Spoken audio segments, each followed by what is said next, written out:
Assalamualaikum warahmatullahi wabarakatuh. Sehat semua anak-anakku? Nah, anak-anakku yang hebat, senang bertemu kembali untuk belajar IPA. Pada kesempatan ini, kita akan mempelajari tentang pencemaran air. Apa indikator pencemaran air dan bagaimana upaya pencegahan pencemaran air? Anak-anakku yang hebat, pernah kalian baca paus dipaksa mengkonsumsi sampah plastik? Pada Minggu 18 November 2018, masyarakat Pulau Kapolda di Wakatobi menemukan seekor paus yang terdampar. Jenis paus sperma, Physeter macrocephalus, yang panjangnya kurang lebih 9,5 meter dan lebarnya 4,3 meter. Yang menarik ketika para ahli datang dan menyaksikan pembedahan oleh masyarakat, mereka menemukan 5,9 kg sampah di saluran pencernaan paus yang ternyata didominasi sampah plastik. Data Asosiasi Industri Plastik Indonesia menyatakan bahwa sampah plastik Indonesia mencapai 64 juta ton per tahun. Dari jumlah itu, ternyata sampah plastik dibuang ke laut dan menjadikan Indonesia sebagai penyumbang sampah laut terbesar kedua setelah Cina.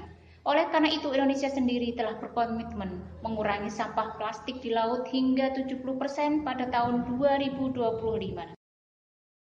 Air yang tercemar dapat diketahui dengan mengamati perubahan-perubahan yang terjadi. Di antaranya adalah sebagai berikut. Yang pertama, perubahan suhu air. Air panas akan menurunkan jumlah oksigen yang terlarut dalam air dan meningkatkan kecepatan reaksi kimia. Yang kedua, perubahan pH atau derajat keasaman. Air yang memenuhi syarat untuk suatu kehidupan adalah yang mempunyai pH antara 6,5 sampai 7,5.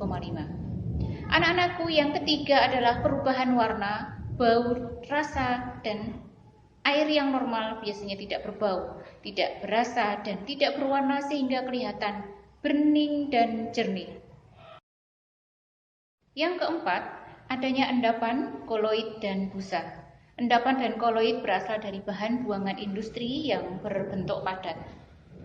Dan yang kelima, yaitu adanya mikroorganisme. Dalam air bisa berasal dari udara, tanah, sampah, lumpur, di mana hewan yang hidup atau yang sudah mati, kotoran manusia, dan hewan.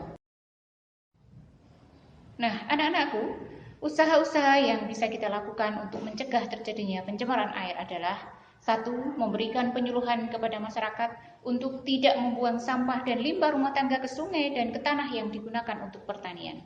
Dan yang kedua, pabrik harus melakukan pengolahan limbah sebelum dibuang ke badan air. Dan yang ketiga, penggunaan deterjen dan sabun untuk mencuci pakaian dan perabotan tidak berlebihan. Nah, bagaimana anak-anakku yang hebat?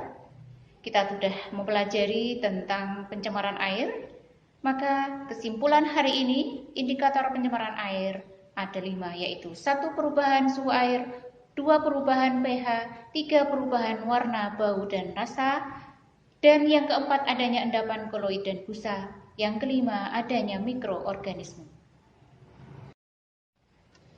Usaha-usaha yang dilakukan untuk mencegah terjadinya pencemaran air adalah: 1. Memberikan penyuluhan kepada masyarakat, 2. Pabrik harus melakukan pengolahan limbah, dan yang ketiga pembatasan penggunaan deterjen dengan sabun. Nantikan video berikutnya. Tetap semangat belajar dari rumah. Wassalamualaikum warahmatullahi wabarakatuh.